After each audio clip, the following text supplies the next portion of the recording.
إن الحمد لله نحمده ونستعينه ونستغفره ونعوذ بالله من شرور أنفسنا ومن سيئات أعمالنا.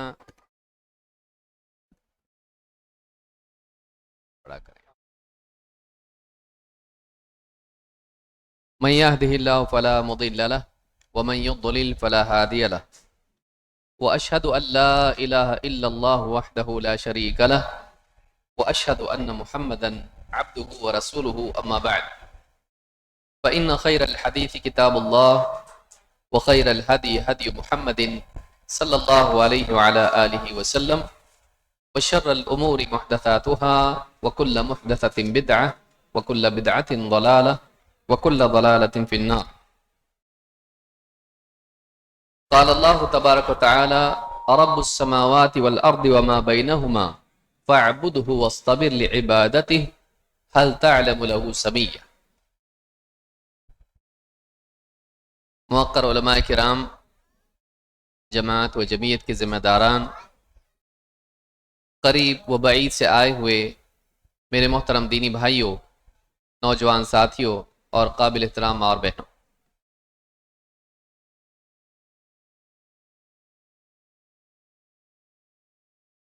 ساری نیکیوں میں سب سے بڑی نیکی اگر کوئی ہے تو وہ توحید ہے، اور سارے گناہوں میں سب سے بدترین گناہ اگر کوئی ہے تو وہ شرک ہے۔ آخرت کی نجات کے لیے سب سے بنیادی شرط جس کے بغیر آخرت میں نجات اور کامیابی نہیں، وہ توحید ہے۔ اور ایسا گناہ جس کے بارے میں یقینی طور پر کہا جا سکتا ہے کہ اس کے بعد انسان یقیناً ہلاک ہوگا، ایسا گناہ، سب سے بدترین اور سب سے بھیانک گناہ اگر کوئی ہے تو وہ شرک ہے۔ اللہ کے ساتھ شرک کرنا انسان کو دنیا اور آخرت دونوں میں رسوا اور برباد کرتا ہے۔ اور توحید دنیا میں بھی کام آتی ہے، اللہ کی رحمت، اس کی محبت، اس کی نصرت کا ذریعہ بنتی ہے، اور اسی طرح سے قبر میں اور حشر میں توحید ہی انسان کے لیے کامیابی اور نجات کا ذریعہ ہے۔ حتیٰ کہ اگر ایک انسان اپنے گناہوں کی وجہ سے جہنم میں چلا بھی جائے تو یہی وہ توحید ہے جو اس کے جہنم سے نکلنے کا ذریعہ بنے گی۔ توحید کیا ہے؟ قرآن کریم کی ایک آیت میں اللہ تعالیٰ نے توحید کی تینوں قسموں کو سمیٹ دیا ہے۔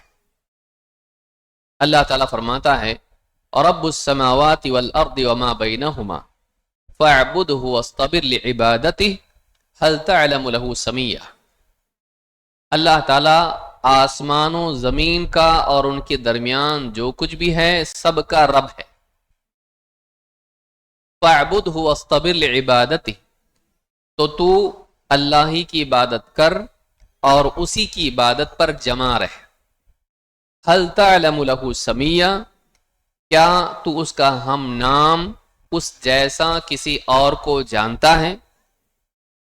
یہ سورہ مریم کی آیت نمبر 65 ہے، جس میں اللہ رب العالمین نے 3 باتیں کہی ہیں، اور علماء نے اسی آیت کی بنیاد پر کہا، اور بھی بہت ساری دلیلیں ہیں، لیکن اس آیت میں جو بات آئی ہے اسی بنیاد پر علماء نے کہا توحید کی 3 قسمیں ہیں: ایک توحید ربوبیت، 2 توحید الوہیت، اور 3 توحید اسماء و صفات۔ توحید ربوبیت، اللہ رب ہے، اللہ کے سوا ہمارا کوئی رب نہیں۔ توحید الوہیت، اللہ ہی ہمارا الہ، معبود ہے، اللہ کے سوا کوئی اس لائق نہیں کہ ہم اس کو اپنا معبود بنائیں۔ توحید اسماء و صفات، اللہ تعالیٰ اپنے ناموں میں اور اپنی صفات میں کامل ہے، منفرد ہے، اس جیسا، اس کے برابر کوئی نہیں۔ یہ 3 باتیں ہیں جو اللہ کے بارے میں ماننا اور اپنی زندگی میں اس کا اہتمام کرنا، اس کو توحید کہتے ہیں۔ اللہ ہی رب ہے، کوئی رب نہیں، اللہ کے سوا کوئی رب نہیں۔ اللہ ہی معبود ہے، اللہ کے سوا کوئی معبود برحق نہیں، اور اللہ جیسا کوئی نہیں، اور اللہ جیسا ہے اس میں ہر چیز میں کمال ہے۔ اللہ کے نام، اس کی صفات ہر صفت میں اللہ کامل ہے اور منفرد ہے، اکیلا ہے، اس جیسا کوئی نہیں۔ اس ایک آیت میں اللہ رب العالمین نے توحید کی تینوں قسموں کو سمیٹ لیا ہے۔ رب السماوات والارض وما بینہما فاعبدہ واصطبر لعبادتہ هل تعلم له سمیہ۔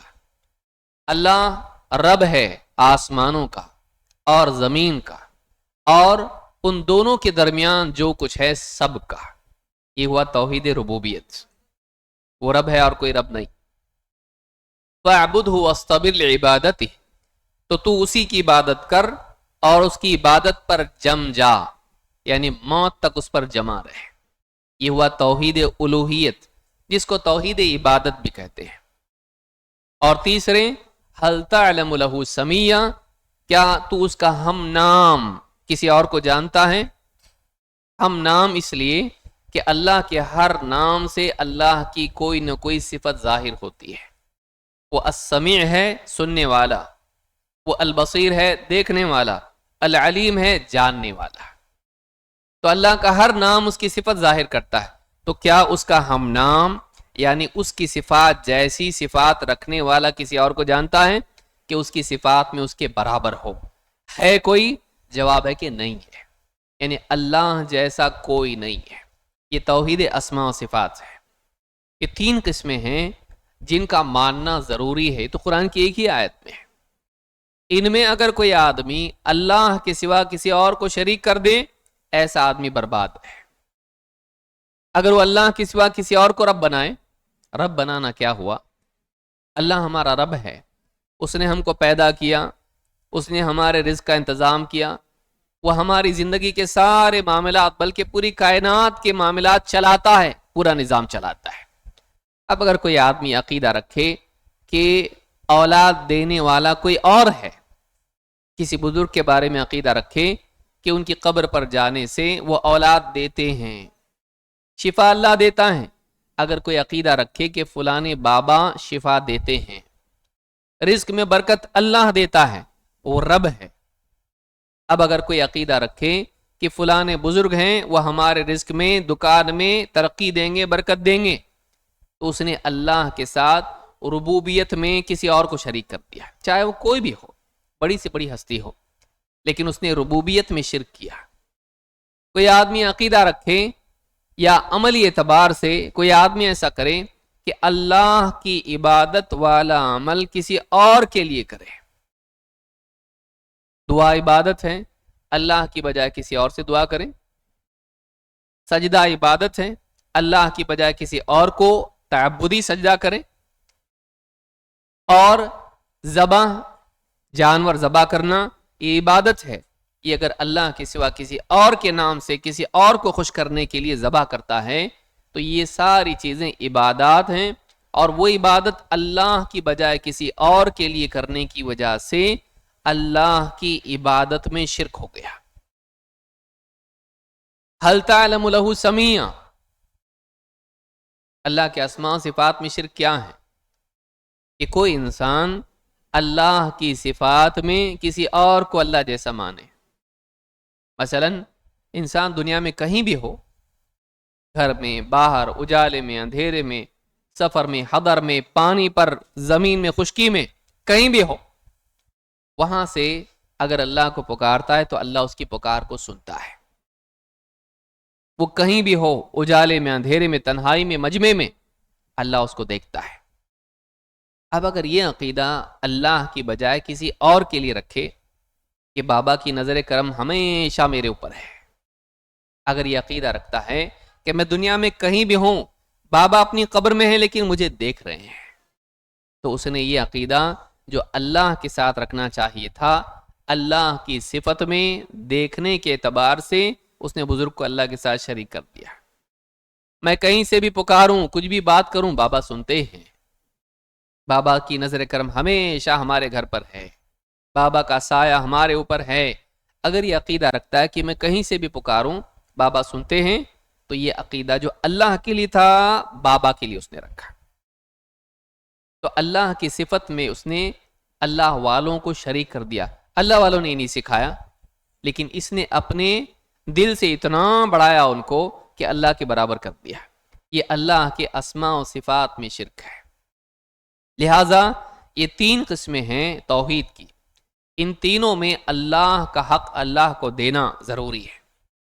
اب اگر اس میں کسی اور کو اللہ کے ساتھ شریک کر دیتا ہے، شرک ہے، اور اللہ شرک کو پسند نہیں کرتا ہے۔ شرک کو اللہ پسند نہیں کرتا ہے۔ اللہ تعالیٰ نے اپنے نبی کو بھیجا اس لیے تھا کہ لوگوں کو شرک سے روکیں، اللہ کی طرف پھیریں، اور بتوں سے اور اسی طرح سے قبروں سے، پیڑ پودوں سے، اور اس طرح سے جتنی پہاڑ پتھر وغیرہ سب ہیں جن کی عبادت میں لوگ لگے ہوئے تھے، جن کو رب کا مقام دیے ہوئے تھے، ان کی عبادت سے نکالنے کے لیے اللہ تعالیٰ نے محمد صلی اللہ علیہ وسلم کو بھیجا۔ قرآن کریم میں اللہ تعالیٰ نے سورہ زاریات میں فرمایا اور نبی کے اعلان کے طور پر کہا فَفِرُّوا إِلَى اللَّهِ، تو دوڑو اللہ کی طرف، فَفِرُّوا إِلَى اللَّهِ، دوڑو اللہ کی طرف، انی لکم منہ نذیر مبین، میں اللہ کی طرف سے کھلے طور پر تم کو ڈرانے کے لیے آیا ہوں، خبردار کرنے کے لیے آیا ہوں شرک کے گناہوں کے برے انجام سے۔ وَلَا تَجْعَلُوا مَعَ اللَّهِ إِلَٰهًا آخر، اللہ کے ساتھ کسی اور کو معبود مت بناؤ، اللہ کے ساتھ کسی اور کو معبود مت بناؤ، انی لکم منہ نذیر مبین، میں اللہ کی طرف سے کھلے طور پر تم کو ڈرانے والا ہوں، میں خبردار کرنے کے لیے آیا ہوں برائی کے برے انجام سے۔ سدھر جاؤ، اپنی زندگی کو صحیح کر لو۔ معلوم ہے کہ نبی صلی اللہ علیہ وسلم کو اللہ تعالیٰ نے بھیجا اسی لیے تھا کہ آپ لوگوں کو اللہ کی طرف دوڑنے والا بنائیں، کہ ایک انسان اپنی زندگی میں اللہ کی طرف لپکنے والا بنے، کسی اور کے آگے جھکنے والا، کسی اور کے لیے دوڑنے والا نہ بنے، وہ اللہ ہی کی طرف رجوع کرنے والا، اسی کو راضی کرنے والا، اسی کے لیے جینے والا بنے، اور اللہ کا مقام اللہ کو دے، اللہ کا حق اللہ کو دے، اللہ کے ساتھ نہ ربوبیت میں، نہ الوہیت میں، نہ اسماء و صفات میں کسی کو بھی شریک نہ کرے۔ یہ ہماری زندگی کا مقصد ہے۔ وَمَا خَلَقْتُ الْجِنَّ وَالْإِنسَ إِلَّا لِيَعْبُدُونَ، میں نے جنات اور انسانوں کو اسی لیے پیدا کیا ہے کہ وہ میری عبادت کریں، کسی اور کی نہیں۔ معلوم ہے کہ ہماری زندگی کا مقصد اللہ کی عبادت کرنا، صرف اور صرف اللہ کی عبادت کرنا ہے، کسی اور کی عبادت نہیں۔ اگر ہم شرک کرتے ہیں، نعوذ باللہ، اللہ ہم سب کی حفاظت فرمائے، تو پھر ہم اپنی زندگی کے مقصد ہی میں فیل ہیں، ہم اپنی زندگی کے مقصد میں فیل ہیں۔ اور ایسا آدمی جو اپنی زندگی کے مقصد میں فیل ہو جائے، آخرت میں کامیاب نہیں ہو سکتا ہے۔ لہٰذا ضروری ہے کہ اپنی زندگی میں ہم اس بات کا اہتمام کریں کہ ہم شرک سے بچیں۔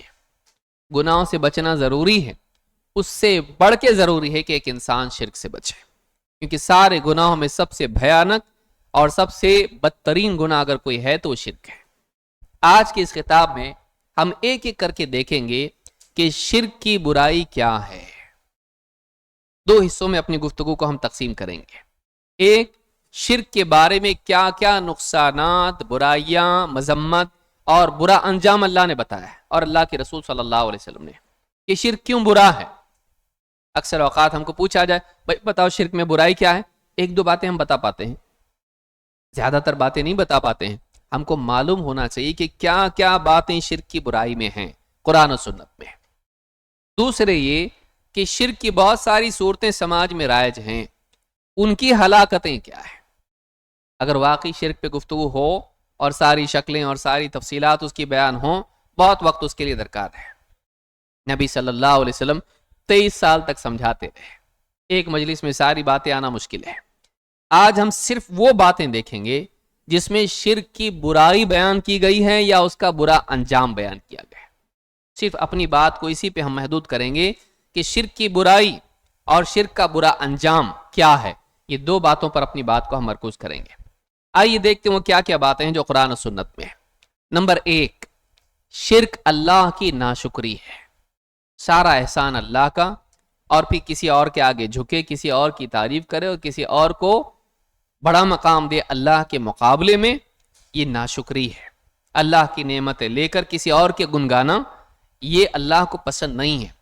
اللہ کے نبی صلی اللہ علیہ وسلم نے ایک حدیث بیان کی کہ حضرت یحییٰ علیہ السلام نے، جو کہ اللہ کے نبی تھے، انہوں نے اپنی قوم کو نصیحت کرتے ہوئے کہا لا تشرکوا باللہ شیئا، اللہ کے ساتھ کسی چیز کو شریک مت کرو۔ فإن مثل من أشرك بالله كمثل رجل اشترى عبدا، جو آدمی اللہ کے ساتھ شرک کرتا ہے اس کی مثال، یہ معاملے کی مثال ایسی ہے کہ گویا ایک آدمی نے ایک غلام خریدا، اس نے غلام خریدا، من خالص مالہ بذہب او ورق، اپنے خالص مال سے، حلال مال سے، اچھے مال سے، سونے چاندی کے مال سے اس نے غلام خریدا، ثم اسکنہ دارا، پھر اسے گھر میں بسایا، فقال اعمل ارفع الی، اعمل ورفع الی، تو محنت مزدوری کر اور جو کچھ کمائے گا مجھ کو لا کے دے۔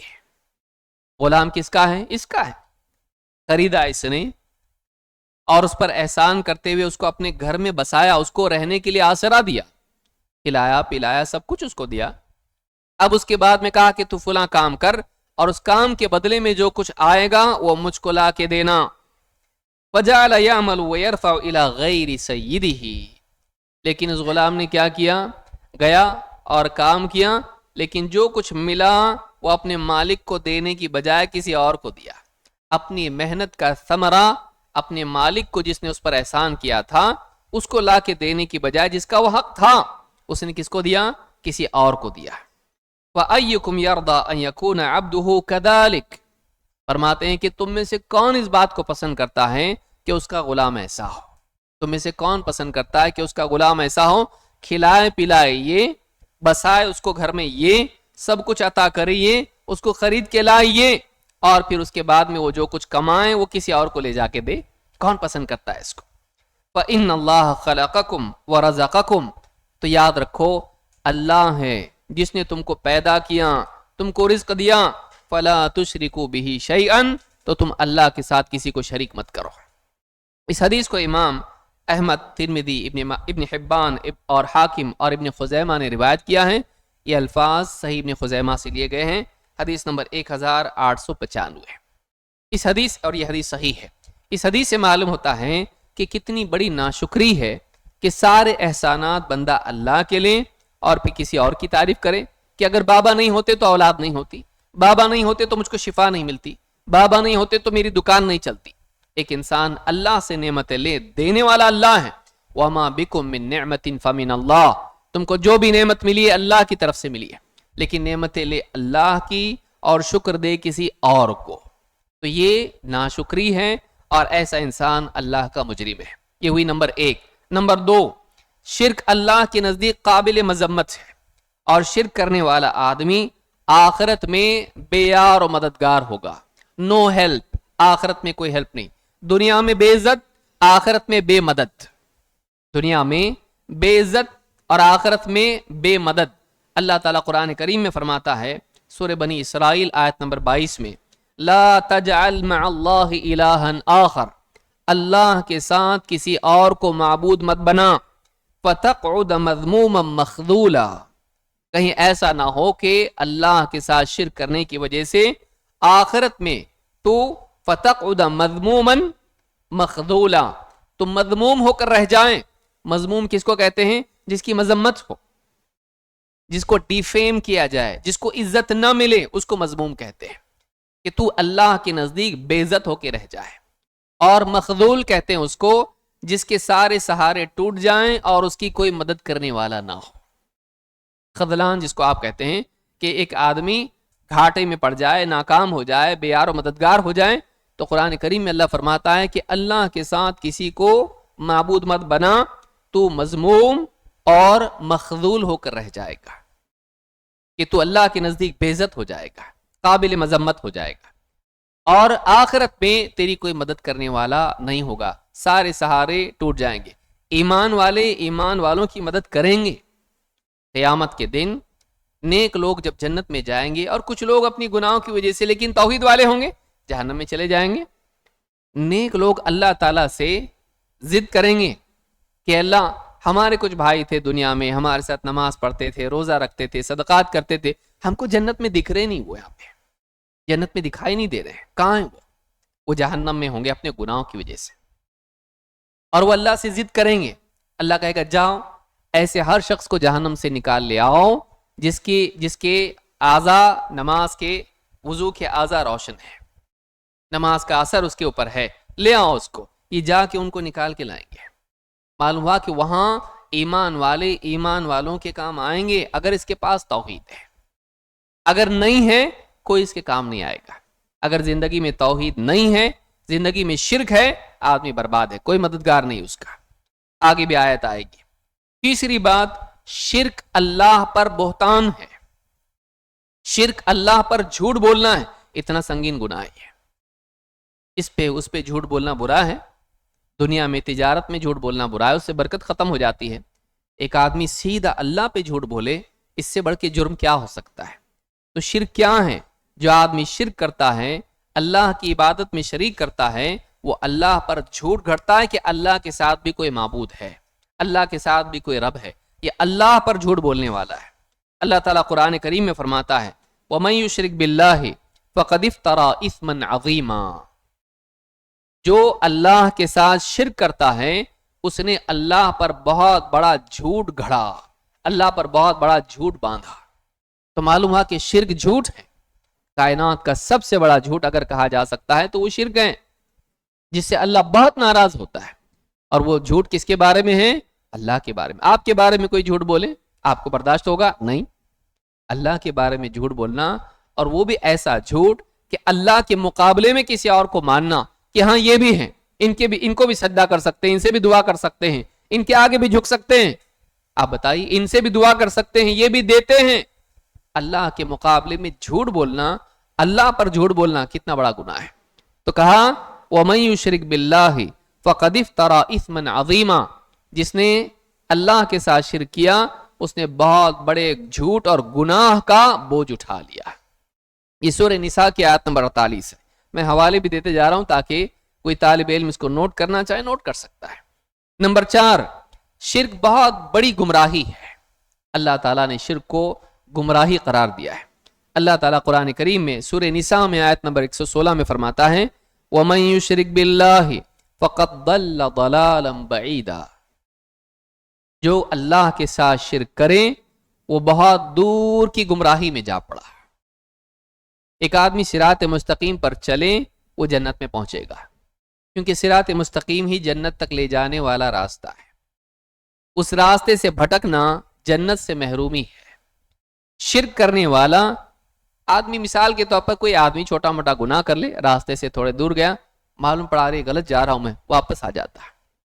لیکن شرک انسان کو اتنا دور لے جاتا ہے کہ اکثر اس کی عقل خراب ہو جاتی ہے، حق بات سمجھ میں نہیں آتی ہے، الا یہ کہ اللہ تعالیٰ اس کو بچانا چاہے، اس کو توفیق دے، ورنہ شرک انسان کی عقل خراب کر دیتا ہے۔ آگے بھی آئے گا، آدمی جانور سے بھی زیادہ بھٹکاوا ہو جاتا ہے۔ اسی لیے آپ دیکھیے کتنے شرک کرنے والے ہیں، وہ اپنے ہاتھوں سے چیز بناتا ہے اور خود ہی اس کی عبادت کرتا ہے۔ شرک آدمی کی عقل خراب کر دیتا ہے، وہ کیا کر رہا ہے اس کو سمجھ میں نہیں آتا ہے۔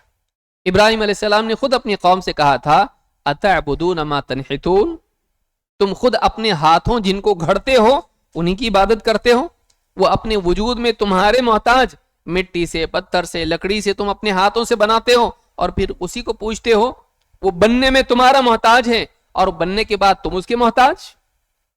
آدمی کی عقل کام نہیں کرتی ہے۔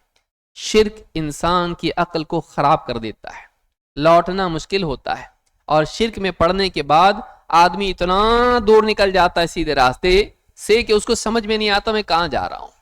اسی لیے آپ دیکھیں گے کہ بڑی بڑی مشینیں، انجینئر، ڈاکٹر ہوتے ہیں لیکن مشینوں کو پوجتے ہیں، موٹر گاڑی کو پوجتے ہیں، چیزوں کو پوجتے ہیں، جبکہ وہ چیزیں ان کی استعمال کی چیزیں ہیں اور باہر کی کمپنیوں نے بنائی ہیں۔ آپ سوچئے، لیکن ان کو پوجتے ہیں صرف اس وجہ سے کہ ان سے فائدہ ہوتا ہے۔ انسان اتنا گر جاتا ہے کہ اپنی خادم چیز کا بھی بندہ بن کر اس کی عبادت کرنے لگ جاتا ہے، جو چیز اس کی خدمت کر رہی، یہاں تک کہ لوگ جھاڑو کو بھی پوجنے لگ جاتے ہیں۔ سوچئے انسان کہاں چلا جاتا ہے۔ تو کہا کہ وَمَن يُشْرِكْ بِاللَّهِ فَقَدْ ضَلَّ ضَلَالًا بَعِيدًا، جو شرک کرتا ہے، جو کوئی اللہ کے ساتھ شرک کرے وہ بہت دور کی گمراہی میں جا پڑا۔ تو شرک کو اللہ تعالیٰ نے گمراہی کہا، اور کیسی گمراہی؟ بہت دور کی گمراہی۔ یہ سورہ نساء میں ہے۔ اسی طرح سے آپ دیکھیں نمبر 5، شرک اللہ کے معاملے میں ظلم ہے۔ ظلم کوئی پسند نہیں کرتا، ایک چھوٹا بچہ بھی پسند نہیں کرتا۔ اگر اس کو آپ کوئی چیز اس کی چھین لیں اس کو پسند نہیں آتا ہے، ماں باپ بھی اگر چھین لیں پسند نہیں آتا اس کو. اس کی فطرت میں اللہ نے انصاف کا مادہ رکھا ہے، احساس رکھا ہے. جس اللہ نے انسان کو عدل و انصاف کی توفیق دی، اس کی سمجھ دی، اس کا احساس دیا، وہی انسان اللہ کے حق میں ظلم کرتا ہے. اللہ کا حق اللہ کو نہیں دیتا ہے. اللہ کا حق کیا ہے؟ اللہ کا حق یہ ہے کہ بندہ اللہ کی عبادت کریں، اللہ کی عبادت میں کسی چیز کو شریک نہ کرے، کسی شخصیت کو شریک نہ کرے. یہ اللہ کا حق ہے.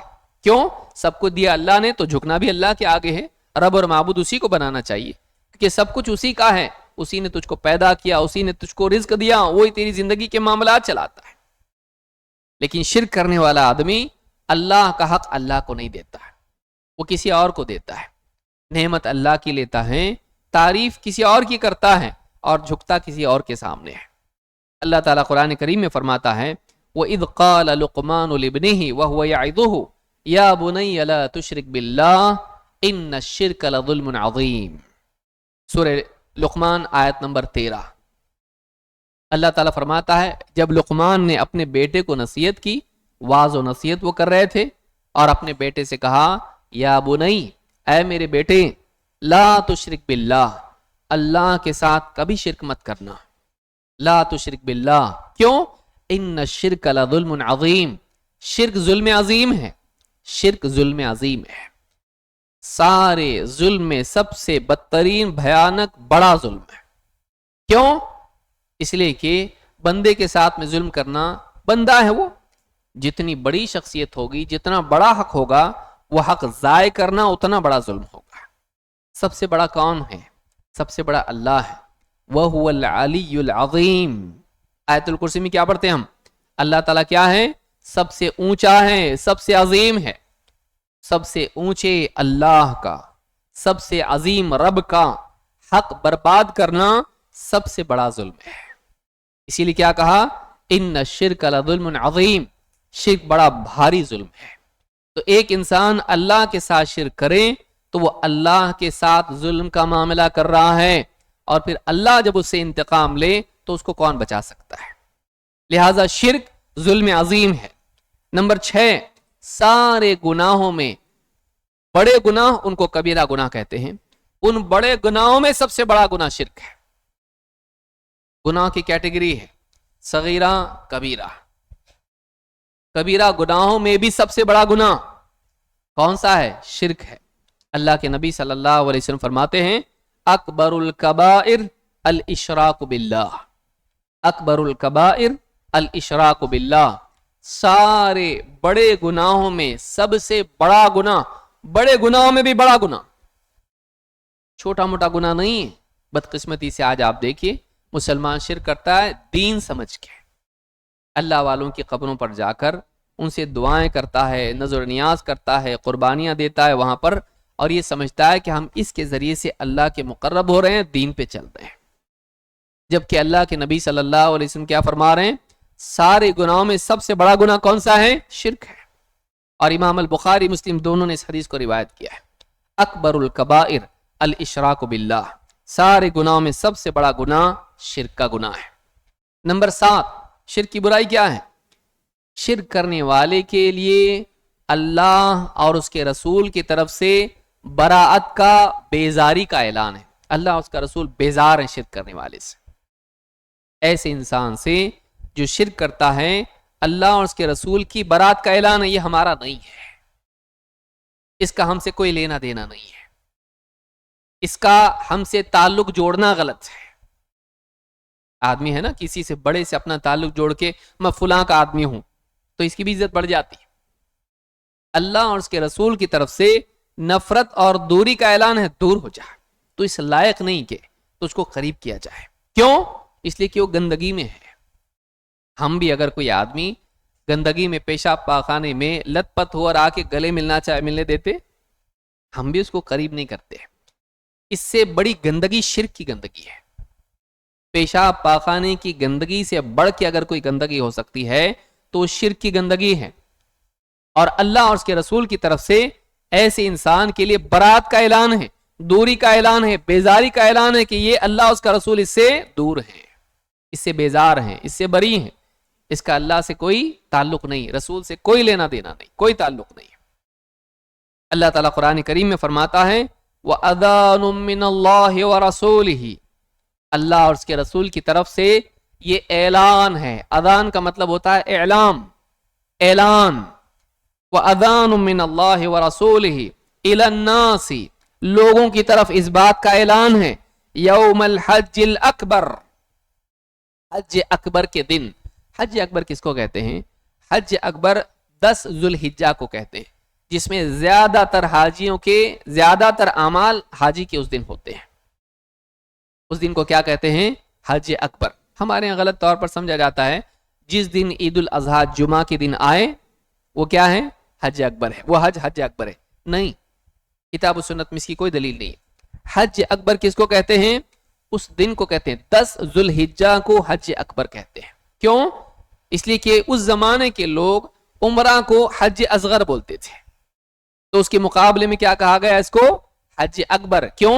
اس دن حج کے معظم اعمال ہوتے ہیں، 10 ذوالحجہ کو بہت سارے اعمال اس دن ہوتے ہیں، تو حاجی کئی اعمال اس دن کرتا ہے، اس لیے اس کو حج اکبر کہا جاتا ہے۔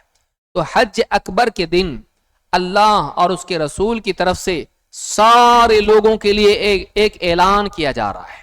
کیا اعلان ہے؟ ان اللہ بریء من المشرکین ورسولہ، اللہ اور اس کا رسول مشرکین سے بری ہے، مشرکین سے کوئی تعلق نہیں اللہ کا۔ ہم اللہ کے ہیں، کوئی ضرورت نہیں تمہاری، تم شرک کر کے اللہ کے پاس آنا چاہتے ہو، اللہ کے قریب تم کو نہیں آنے کا موقع ملے گا، شرک کے ساتھ نہیں۔ رسول سے اپنی نسبت جوڑتے ہو، نہیں، رسول بھی تم سے بیزار، اللہ تم سے بیزار ہے۔ تو اللہ تعالیٰ نے اپنے اور رسول کی طرف سے براءت کا اعلان کر دیا، کس کے لیے؟ ان لوگوں کے لیے جو شرک کرے۔ اسی لیے کیا کہا کہ وَأَذَانٌ مِّنَ اللَّهِ وَرَسُولِهِ إِلَى النَّاسِ يَوْمَ الْحَجِّ الْأَكْبَرِ أَنَّ اللَّهَ بَرِيءٌ مِّنَ الْمُشْرِكِينَ وَرَسُولُهُ، اللہ اس کا رسول مشرکین سے برات کا اعلان کر دیتے ہیں۔ کوئی قربت نہیں، کوئی تعلق نہیں، کوئی محبت کا معاملہ نہیں، کوئی قربت نہیں ہے۔ یہ سورہ التوبہ کی آیت نمبر 3 ہے۔ نمبر 8، شرک کرنے والے کی مثال ایسی ہے جیسے کوئی آدمی آسمان سے گرے، زمین پر آسمان سے گر پڑے اور پرندے اس کے جسم کے چیتڑے ادھیڑ دیں، اس کی بوٹیاں ادھیڑ دیں، اور یا اس کی مثال ایسی ہے کہ جیسے ہوائیں اس کو یہاں سے وہاں اڑاتی ہوئی پٹکتی پھرے۔ شرک کرنے والے کا معاملہ ایسا ہے۔ قرآن کریم میں اللہ نے فرمایا وَمَن يُشْرِكْ بِاللَّهِ فَكَأَنَّمَا خَرَّ مِنَ السَّمَاءِ، جو شرک کرے اللہ کے ساتھ اس کا حال ایسا ہے جیسے کوئی آسمان سے گرے۔ کوئی آدمی تیسرے فلور سے گرتا ہے تو کیا ہوگا؟ آپ سوچئے، مشکل سے بچے گا۔ جتنا اوپر سے گرتا ہے اتنا اس کے ہلاک ہونے کے چانسز بڑھ جاتے ہیں۔ کوئی آدمی آسمان سے گرے، اس کی ہلاکت میں کیا شک ہو سکتا ہے؟ وَمَن يُشْرِكْ بِاللَّهِ فَكَأَنَّمَا خَرَّ مِنَ السَّمَاءِ، جو اللہ کے ساتھ شرک کرے وہ ایسا ہے جیسے آسمان سے گرا۔ ابن قیم رحمۃ اللہ علیہ اس آیت کی ضمن میں کہتے ہیں کہ یہاں دیکھو مثال بیان کی جا رہی، آسمان سے نیچے گر، آسمان اوپر ہے اور گر کر آدمی نیچے آتا ہے، تو یہ شرک کرنے والے کا مقام اور مرتبہ آسمان سے سیدھا زمین پہ آ جاتا ہے۔ عزت سے ذلت، اونچائی سے رفعت سے نیچے آ جانا، پستی، اللہ تعالیٰ اس کو پست کر دیتا ہے، اسفل سافلین تک لے جاتا ہے۔ ثم رددناہ اسفل سافلین، کہ اللہ تعالیٰ اس کو اونچائی سے رفعت سے ذلت دیتا ہے۔ کون؟ جو اللہ کے ساتھ شرک کرے۔ آگے کیا ہے؟ فَتَخْطَفُهُ الطَّيْرُ، آسمان سے جب وہ گرا تو اس کے بعد پرندے اس کی بوٹیاں نوچنے لگے۔ پرندے کیسے؟ آپ دیکھیے کووں کو جب وہ کوئی مردار پڑا ہوا ہو کیا کرتے ہیں؟ اس کی بوٹیاں نوچتے ہیں۔